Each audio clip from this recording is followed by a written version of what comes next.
Hello and welcome back everybody to the Human Reignition project. So last time we had a meetup in a lonely cinema. I have no idea how Kojo got the keys to this place, but apparently he somehow did. Anyway, we're now leaving and we're just seeing Aya leaving. I emerge into the lobby just in time to catch Aya leaving. Shion and Senri are the only other people left. The meeting went well. Sure. I'm looking forward to the next one. Hey, did Kojo find out about your phone? Not yet. I'm still fixing it. Which reminds me, I need to buy some nails. Well, good luck with that. Nails? For a phone? Oh well. Unable to continue, I turned to Shion. Did everybody else already leave? I think so. Damn. I really don't want to back home on my own this late. In retrospect, I probably should have just left with Kyotaro. Hey, if you're ready to go, do you want to walk together? Shion smiles warmly. Yes, thanks. Great. See you later, Senri. Oh, so Aya was already, leaving out the door. Didn't realize that, huh? I thought she was, still standing there. Didn't read the sentence correctly, probably. She's already back to looking at her phone. We stop outside in the cool night air. Shion tucks her hands deeper into the sleeves of her sweater and looks up at the darkening sky. It's later than I thought it would be. Really? You didn't talk that long. Did you have plans? No. Well, not really. Not really? You weren't planning on meeting a bunch of weird guys again, right? Weird guys? Realization dawns. Oh, no, nothing like that. It's just... I don't really know what he's talking about, to be honest. Is he talking about the bar? Or is he talking about the time she met other people like Kojo or Kojo already? I don't know. Anyway, never mind. I'll see you next meeting. Yeah, see you next time. Take care. Huh? I thought we wanted to walk home together. Oh well. She's already started to hurry off down the street. That's strange. Where's she going at this hour? To be honest, I'm a little worried about her. Especially after her story at the last meeting. After a moment of hesitation, I decide to follow her. It's not the quickest route back to my apartment, but close enough that I could probably bluff my way out of it if she catches me. I trail Shion by several dozen meters, stepping softly so I don't give myself away. Maybe she's an alcoholic or something. Maybe I'm being crazy, but she's so far proven to be pretty naive. Shion stops outside the bar from the other day. I keep watch from a side street while she enters. That explains that then. She seemed to know the bartender here, so I'm probably worrying needlessly. Or maybe the bar really is the one of her family. And she just didn't want to tell or something? However, the biting cold is offering me no shortage of motivation to follow her inside. If she questions it, I can just say I felt like have a drink. The bar is busier than the other day. A couple of guys are drinking alone in the gloomy corners, while Shion is right under a light at the bar. Despite my newly strengthened resolve, I am still hesitant to approach. I make my way slowly across the room, trying to blend in as best as I can. Shion drains a glass of something amber and places it delicately back onto the counter. Mr. Mogami notices me. He scratches at his stubble before recognition lights up in his eyes. He offers a friendly nod and returns to mixing drinks. Hey, can I get another? Steeling myself, I sneak over and slip in beside her. What about your friend? Who? She glances over at me.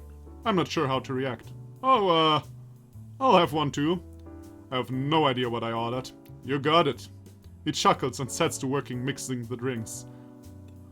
Or maybe she's just not drinking something alcoholic, she just likes the bar, she was there with her grandfather or something.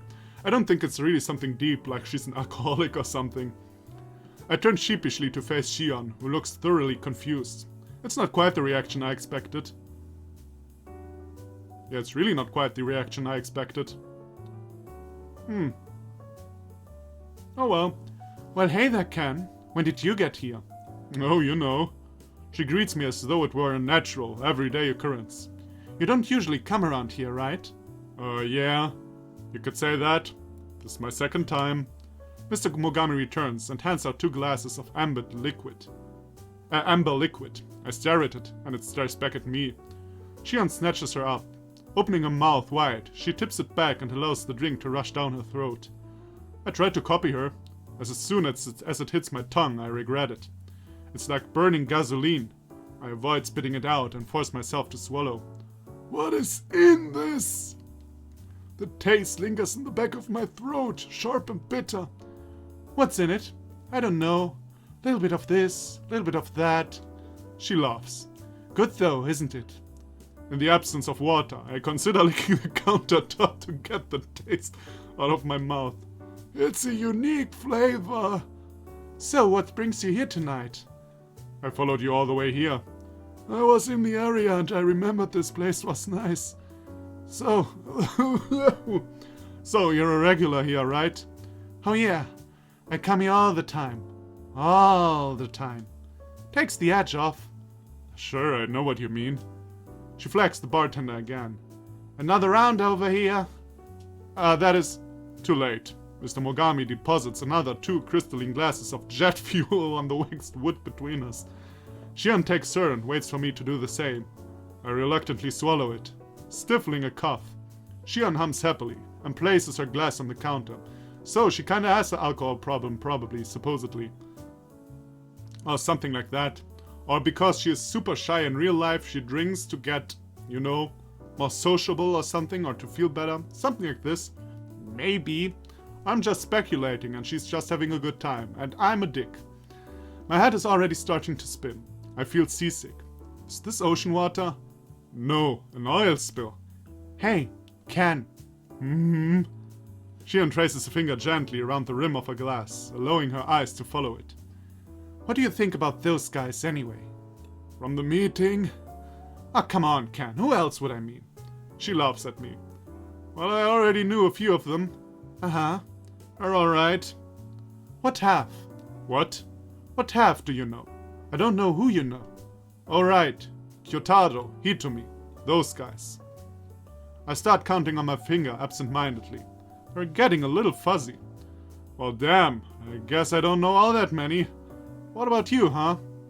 Nobody. I don't know anybody besides you. But I'll tell you what. I don't even know if I want to know half of them. Yeah. You had one too many already, lady. She nudges her glass a little too hard and topples it over. She gasps and hastily checks on it. Wow, really? That's awfully harsh coming from you. Shion leans in close and puts an arm on my shoulder. Between the fuss of her sweater and her naturally feminine touch, she feels more like a stuffed animal than a person. At the same time, her perfume is enough to overpower the bar smell, but faint enough not to choke me up completely. Needless to say, the combination is incredibly distracting. You know, Ken, I'm going to tell you a little secret, okay? Uh-huh. I don't know what I expected, but this was not how I envisioned my night playing out. I decide to lighten the mood and muster up my deep, hidden acting potential with an impression of no one in particular. Tell me. Shion bursts out laughing. Oh my god, that's amazing! Do I need to get the tell me? I only know that from Yu-Gi-Oh, but I don't know. Hey, do it again. No way, you haven't even said anything yet. Ah, but anyway, you know that girl Senri? Sure I do. Not my kind of person. Not a big fan? Nope. Aya too. Really? Care to elaborate? What? You know what I mean. Why don't you like them? I don't know, Ken. It's hard to pick out specifics for something like that. Just give me something to work with. Just one thing. It's hard to think of something specific on the spot. Anything at all. How about Senri? Surely you can think of something. Why? You got a thing for her? Who, me? Nonsense. I just want to get an outside opinion, you know? You know what I mean, right? Oh, alright. Well, she massages her temples. Oh, I got one. I'm all ears. Now, I don't know if you noticed this, but she's always mad. Always. Just look at her Ivory now and then. I guarantee you she's mad. I don't know if I'd say always, but she's not far off. Well, what about Aya? Same thing, but a little different. She's always trying to pick fights. You've seen it, right? Yeah, I told you, and they're basically one character, only, like, tiny differences. Sure, but what about Setsuna? She tries to pick fights sometimes. Mostly with Kyutaro or me, but still. Nah, she's alright. You can tell she's joking. But with them, I don't know what I'm saying. You sure came up with those examples quickly for somebody who couldn't think of anything. You know, they say you're not supposed to talk bad about people. Nonsense. I talk bad about people all the time and I get by just fine. Yeah, you with your great job in your, I don't know, convenience store or something. Well, I bet we'd feel better if we talked nice about somebody. Talking nice? We can do that for sure. I love talking nice. I'm drawing a blank. What? Okay, she has nothing nice, okay? Nothing? No, I mean I can't think of where to start. Again? Well, how about Hitomi? Who? Hitomi. Oh, right. Sure, she's fine. Very energetic. You like that? Sure, why not? I don't know. Never pictured you as the kind to like an energetic person. Well, then I guess you were wrong. Damn. What about Yukino? Was she wrong too? No, wait, what? I was asking what you thought of her. I have the feeling Ken has to carry her home. Alright, her. He shrugs while tilting an empty glass around in her hand. Well, she's definitely not energetic. She's like a decoration. Ouch. Oh no, you're right. I was supposed to say nice things. She's pretty. That counts, right? So, she's a pretty decoration. Come on now. Don't go making me look like the bad guy. What bad guy? There is no bad guy. You're making me say all these things I don't even want to say. It's like... Look. Determination flares in her eyes. It's like everybody else. They're okay. It's just those two, you know. They're always fighting. You said that already. It's true. Oh yeah, I mean you're not wrong. But you know, why don't you just say something? Just call them out. You could fight with them and assert dominance once and for all. Oh, now, I can't just go doing that. They're so much bigger than me. I wouldn't stand a chance. Bigger? You mean more powerful in arguing or what? Unexpected, but a fair judgment. Besides, she leans in close, pressing up dangerously against my shoulder. I'm a lover, not a fighter. Electricity crackles down my spine. Oh. She looks at me curiously. I need to go lie down. Hey, no way. You've got to do more of those funny voices. No, this is important. I rise from my seat, still flustered. Ken, come on! Ken! She starts laughing again. I'll see you later, okay? Aww. Hey, wait! You should call a cab instead. Good thinking. Somehow the thought didn't even cross my mind. I dig into my pocket to pull out my phone. But it's not there. I pat one pocket, then the other, then the first one again. I swear if she stole it now, that would be hilarious. I have my keys and that's it. What's wrong? I lost my phone. Did I have it when I came in? I don't remember. The last time I definitely remember seeing it was when Kojo caught me. After that, my memory is fuzzy. It's okay. I'll call a cab for you. Shion pulls her own phone out of her sweater again. Okay, she didn't steal it. Too bad, he probably forgot it. She looks at it for a long moment, then up to Mr. Mogami. What's the taxi's phone number? How about I just handle the call for you? Shion nods enthusiastically. Okay.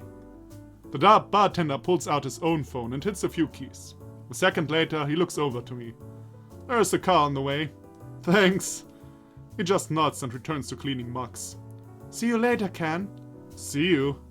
I hesitate briefly, but press on into the night. My head is still spinning, and I feel a faint headache coming on. Why do I keep coming here? The air saps the warmth right out of me. I should have just waited inside, but I feel like an idiot walking right back in now. I wrap my arms tightly around myself.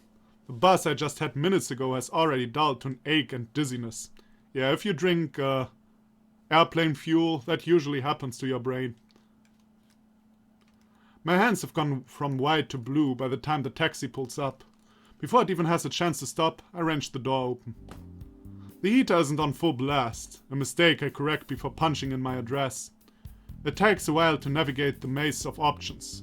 For all the ruckus Kojo's makes over technology, we sure have some crappy interfaces. My blurry version doesn't help. I guess it'll stop machines from ever rising up against us, but... I almost jump out of my seat. The window is blocked by a man in an expensive-looking suit.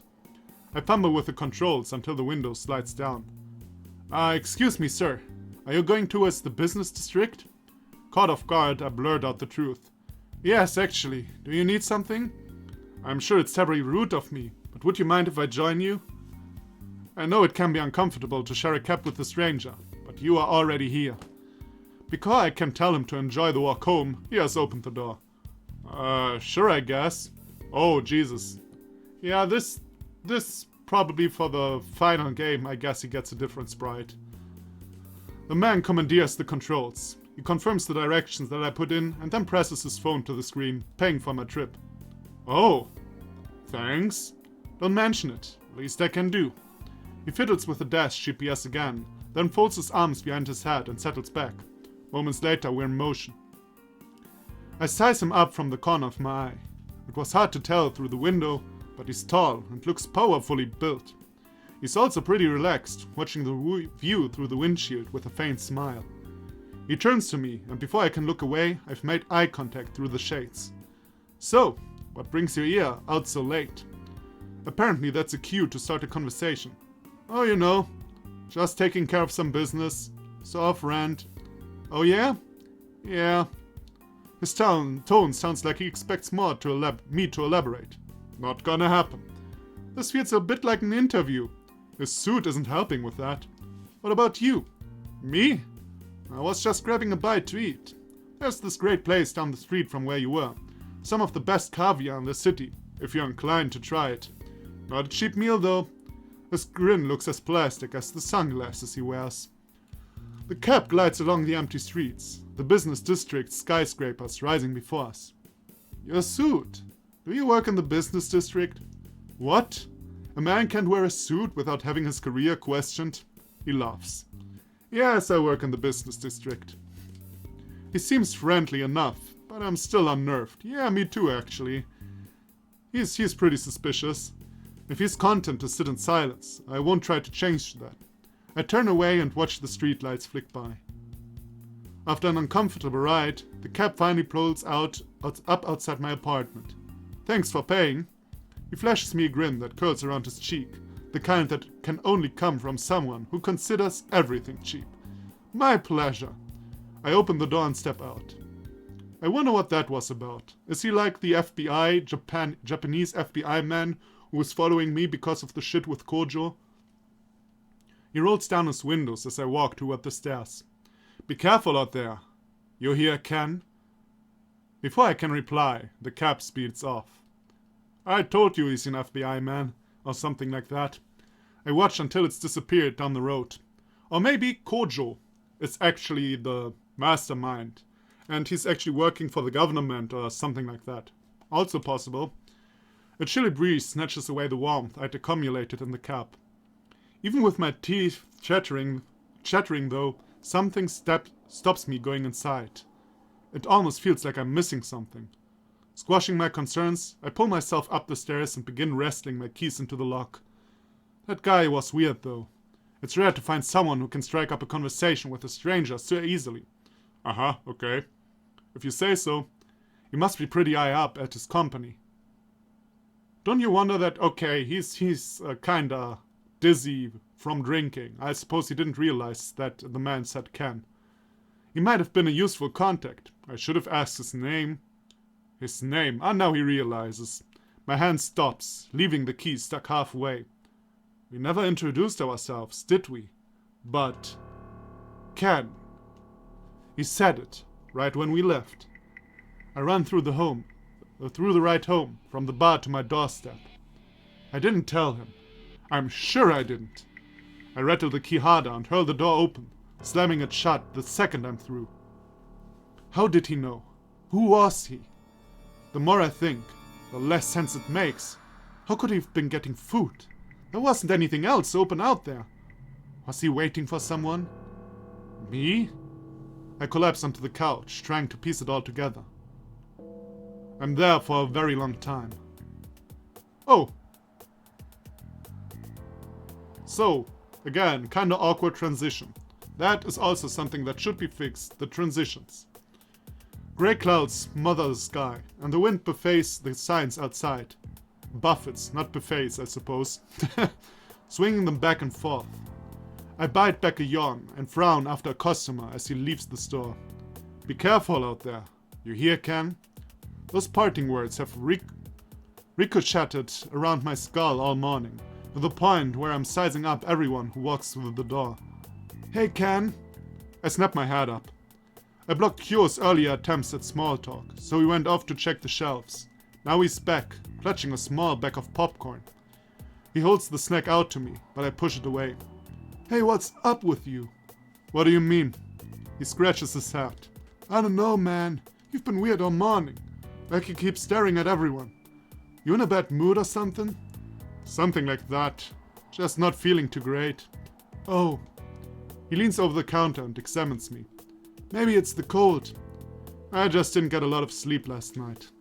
He leans in closer. Was something keeping you up? Yeah, kind of. I don't know. Don't hold out on me, man.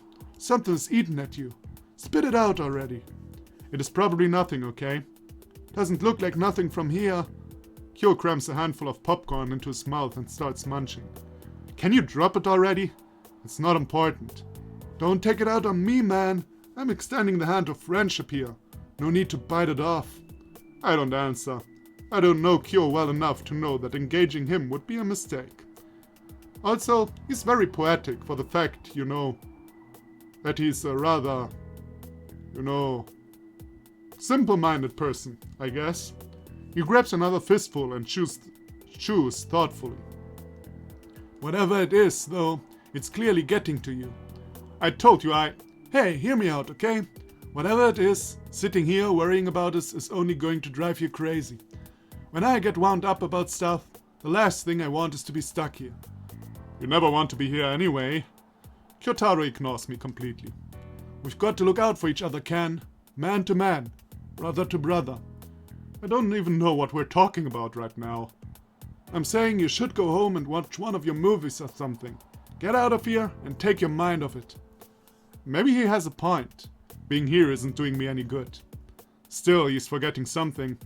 We can't just skip work. If boss shows up, I say you're taking your lunch break early.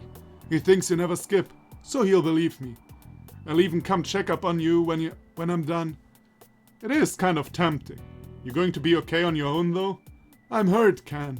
Don't you have any faith in me? Remember that time you ran off downtown and almost got fired? I've turned over a new leaf since then. I'm a new man. A better man. I believe it when I see it. Still, if you're sure you can handle things, I might take you up on that offer. Sure. And hey, no need to pay me back or anything. It's all good. I consider mentioning he owes me about 5 favors already, but decide against it. Thanks. Take care, alright? Yeah, man, I'm telling you, you'll feel better as soon as you're out of here. I feel even worse as soon as I'm outside. Inside the store I could at least see everyone who came in. Outside here is too exposed. I scan the faces of everyone who walks past. I don't even know what I'd do if I saw the man in the suit again. Maybe I'm just being paranoid, but I'm so sure I didn't tell the guy my name. Oh yeah, I would be freaked out about that too. I'm letting it get into my head again. I must have been standing outside the store for at least 5 minutes now. With a deep breath, I get my feet moving. Just have to get home, stick in a film, and try to forget about this. I have to resist the urge to look behind me as I walk. This is getting stupid. It's not like anyone is actually going to be following me. A hand falls heavy on my shoulder. And whose hand that is, we'll find out next episode, because I'm an asshole. So thank you everybody for watching. Come back for the next one. And I'll see you then. Bye bye.